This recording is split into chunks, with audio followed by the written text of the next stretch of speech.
ดีท่านผู้ชมสบายดี FC ทุกคนทุกคนมื้อนี้เฮาจะพาทานมาเที่ยวเยี่ยมชมในงานที่มีชื่อว่าบุญกาแฟและซ่าบ้านเฮาว่ารสชาติหนึ่งวัฒนธรรมเนาะเพิ่นว่างานเพิ่นก็จัดขึ้นอยู่ที่ศูนย์การค้าปากซันเนาะคือว่ามื้อนี้เฮาก็มีโอกาสได้มาเยี่ยมชมได้มาสัมผัสกับงานกาแฟและซ่าบ้านเฮาที่ว่านี่ก็เป็นด้านหน้าของบูธงานกาแฟและซ่าบ้านเฮาเนาะ International Coffee and Trade Day 2026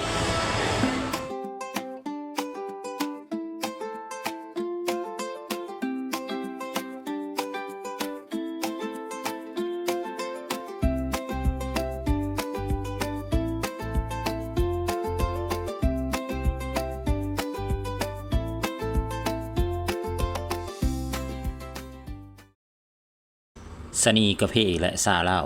หัวใจของวัฒนธรรมเศรษฐกิจชุมชนกลิ่นหอมกลุ่นของกาแฟที่ขัวใหม่ๆในยามเช้า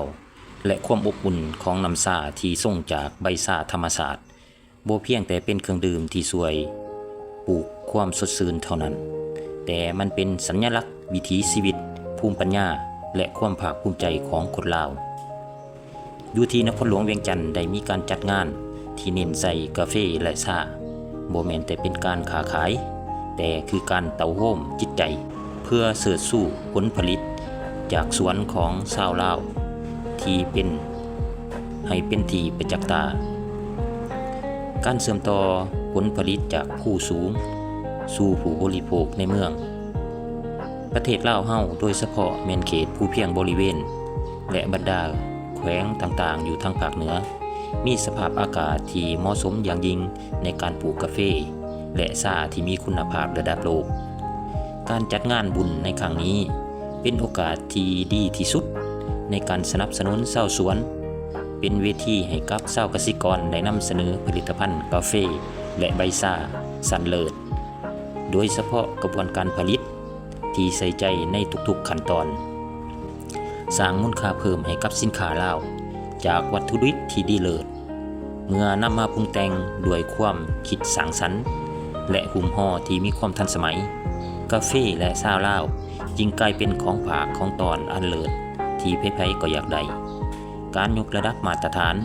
เป็นการแลกเปลี่ยนบทเรียนระหว่างผู้ผลิตผู้ประกอบการร้านกาแฟและผู้เชี่ยวชาญเพื่อพัฒนารสชาติตอบโจทย์ตลาดทั้งภายในและต่างประเทศ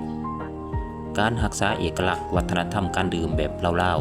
ๆในโลกที่เต็มไปด้วยเครื่องดื่มอุตสาหกรรมการกลับมาให้คุณค่ากับวัฒนธรรมการดื่มแบบลาวๆคือการรักษาหากเหงาของตนเองงานบุญครั้งนี้จะพาเฮาไปสัมผัสกับศิลปะการทรงชา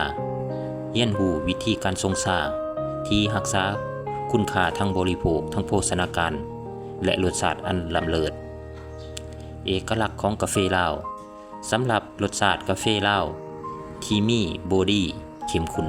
และมีกลิ่นหอมคล้ายคลึงกับหมากไหมซึ่งเป็นเอกลักษณ์เฉพาะของกาแฟปลูกในดินแดนภูเขาไฟงานครั้งนี้กลายเป็นพื้นที่แห่งการพบปะการดื่มกาแฟและชาบ่เพียงแต่เป็นการดื่มแต่คือการนั่งโอร่มกันการแบ่งปันเรื่องราวและการสร้างสายสัมพันธ์อันอบอุ่นมาร่วมแรงร่วมใจส่งเสริมของลาวพี่น้องชาวนครหลวงเวียงจันทน์และนักท่องเที่ยวทุกท่านที่มาร่วมงานในครั้งนี้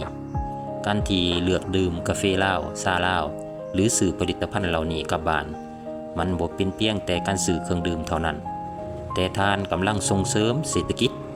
เพิ่มรายได้ให้กับครอบครัวชาวเกษตรกรโดยตรงอีกด้วยการปกปักรักษาสิ่งแวดล้อมการสนับสนุนกสิกรรมแบบยืนยงที่อยู่คู่กับป่าไม้ความภาคภูมิใจในรสชาติเป็นกระบอกเสียงให้กับโลกได้รู้ว่ากาแฟและชาลาวคือหนึ่งในวัตถุดิบที่ดีที่สุดในโลกในงานครั้งนี้ยังเป็นบาทกล่าวอันสำคัญในการปลูกฝังค่านิยม